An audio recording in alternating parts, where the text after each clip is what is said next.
अहो मंडळी, ऑफिसच्या डब्याला काय बनवायचं याचं टेन्शन कशाला.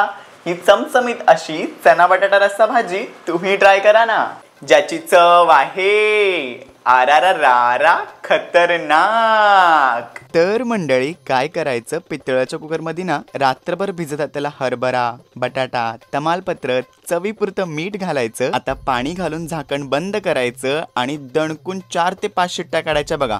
एकदम ना गरगरी शिजला पाहिजे चणा असा. आता पितळेच्या हंडीमध्ये तेल, जिरं, आलं लसूण पेस्ट घालायची. त्यानंतर कांदा आणि टमाट्याची प्युरे घातले, मीठ घालायचं. छान शिजून झालं की मग घालायचं महाराष्ट्रीयन चटणी, हळद, गरम मसाला, धणेपूड. छान मिक्स करून तेल चुटचुटलं की शिजवून घेतलेला हरभरा, कुस्करलेला बटाटा आणि हे हिरवं वाटण, जे एकदा बनवून तुम्ही महिनाभर वापरू शकता आणि ऑफिसच्या डब्याच्या वेळेस खूप कामी येतं.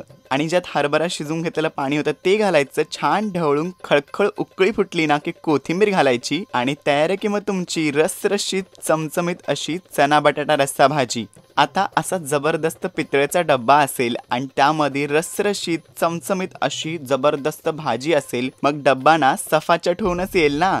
तर नक्की ही भाजी ट्राय करा, गॅरंटी देऊन सांगतो सगळ्यांना आवडेल. मग आता वाट कशाची बघताय, बसता ना मंडळी.